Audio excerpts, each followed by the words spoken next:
Solve for x. 5 times x plus 1 squared equals 2 times x plus 1 plus 5.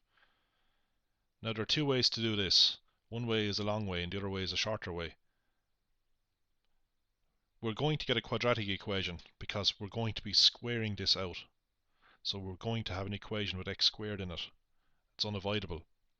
So we're going to aim to get our equation in the form ax squared plus bx plus c equals 0. And then we can apply our formula to solve it.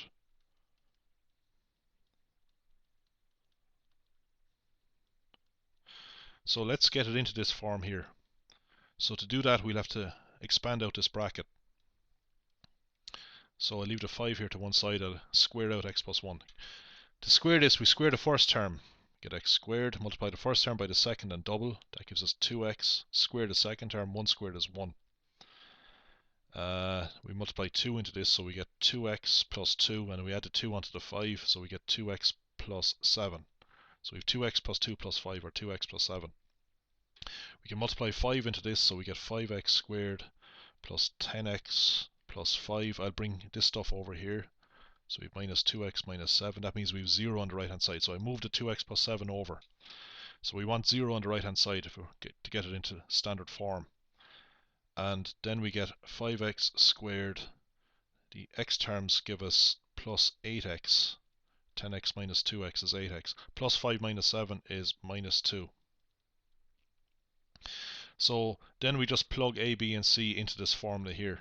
You can see that a is 5, b is 8, c is minus 2. Alternatively, you could try and factorize it.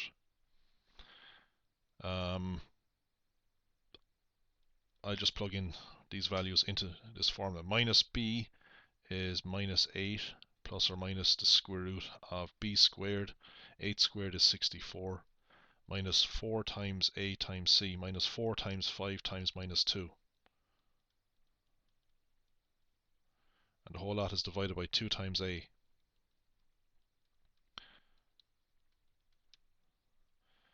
So we have 64 minus, well actually we have minus 4 by 5 is minus 20. Minus 20 by minus 2 is plus 40. So we get 64 plus 40, which is 104. And divide by 10. This number here is the square root of 104. Now we want our final answer correct to 2 decimal places. So it's a good idea to write the square root of 104 down to 3 or 4 decimal places, and then at the very end round to 2 decimal places. That's what we want at the end, 2 decimal places. So I'll write this down to 4 decimal places. This is 10.1980.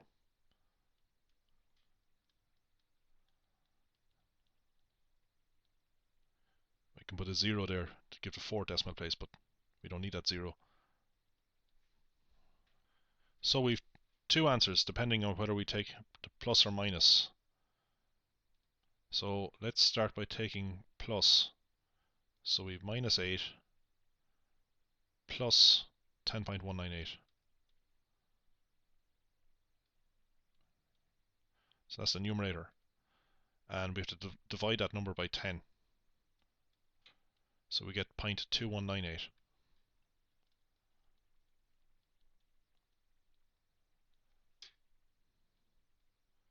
So then we take minus 8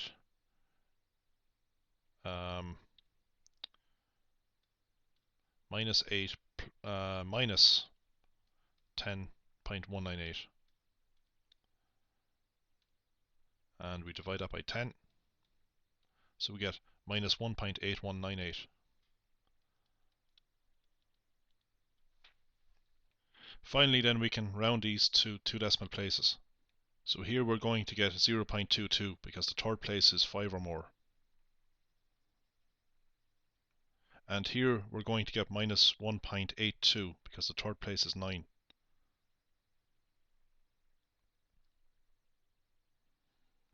If you want to check your answers, you can go here and type in the original equation, 5 times x plus 1 all squared equals 2 times x plus 1 plus 5.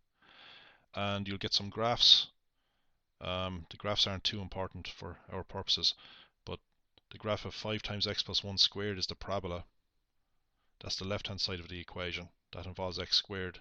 The right hand side of the equation is linear. it only involves x to the power of 1. So that's actually a line. That's this line here. And where the two are equal to each other, in other words, where the line crosses the parabola, are the x values of where they cross are the solutions. So this is the minus 1.82 that you saw earlier. And the x value of this point here is 0.22. Okay, I'll show you those solutions down here. Here we have the solutions in sorted form. And here's a picture of them. This is the minus 1.82, this is the 0.22. Okay, they're given in sorted form. If you want to see them as decimals, you just click on them. So if I just click on this one,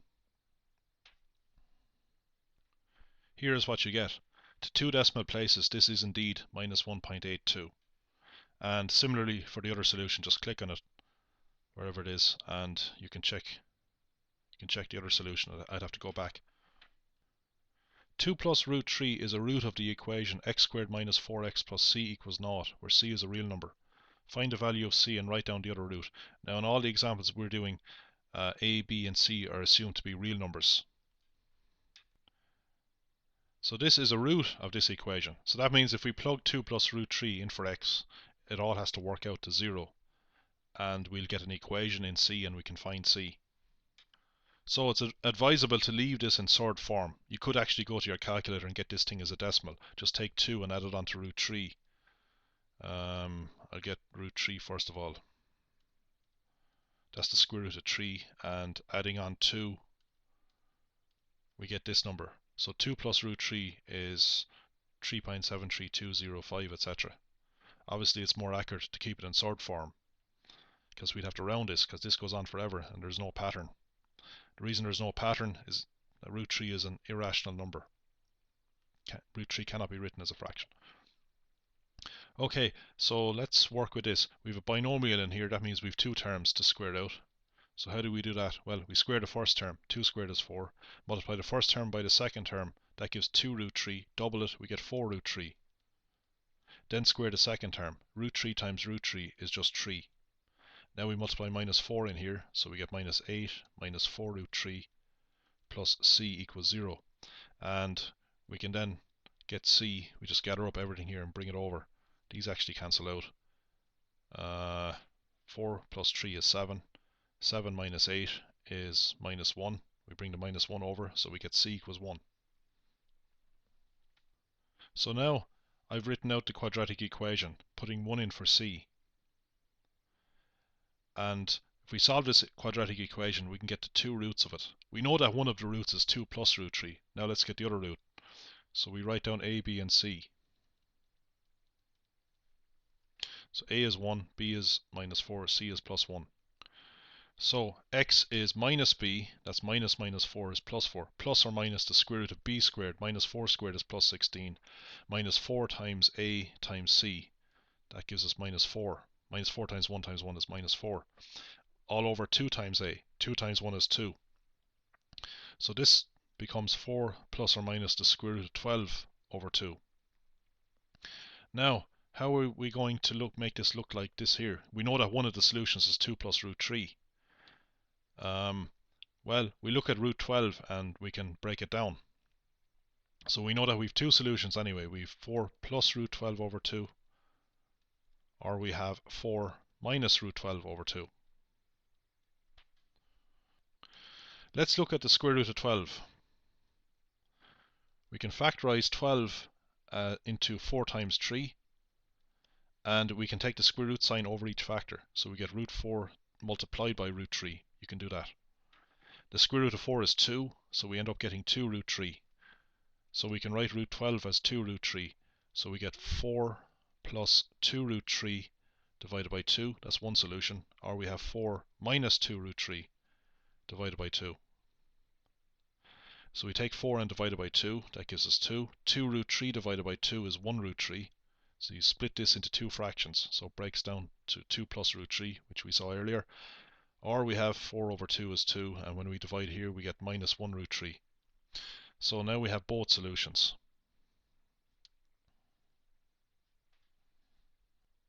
Notice that when a solution is in this sorted form, then the other solution is got by changing this sign here from plus to minus. Sometimes this thing is referred to as the conjugate surd of this surd. The equation x squared plus 10x plus k equals 0 has equal roots. Now in the last video we saw an example of a quadratic equation that had one root, or repeated roots, or equal roots, same thing. That happened when what's inside the square root sign is 0, because then we just get minus b plus or minus 0 over 2a. And it doesn't matter whether we take plus 0 or minus 0, we only get one root. And this is actually the root. We saw an example like this. I'm not putting in the actual values for a, b, and c, but what happened was b squared minus 4ac was 0, the square root of 0 is 0, which led to just one solution, x equals minus b over 2a, whatever that was. So if we're looking for the solution of this equation, we'd write down a, b, and c. A, the coefficient of x squared is 1, b, the coefficient of x is 10, c is equal to k. K is what we're interested in actually. So to get the solutions, we'd have minus b, that's minus 10, plus or minus the square root of 10 squared, minus 4 times 1 times k, and the whole lot is divided by 2a. Now, what's under the square root sign breaks down to 100 minus 4k. And we want there to just be one solution.